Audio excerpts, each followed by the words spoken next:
District કોર્ટની અંદર bomb મૂકવામાં આવેલો છે એવો ઈમેલ મળતા તાત્કાલિક પોલીસ ઘટના સ્થળે આવી ગઈ હતી.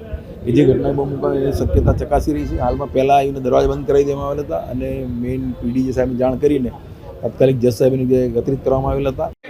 હાજર તમામ વકીલશ્રીઓને હક છે કે તમારા જે પણ અપીલ છે અહીંયા એ બધાને લઈને 3 વાગ્યા સુધી કોર્ટમાં કોઈને એન્ટ્રી નથી.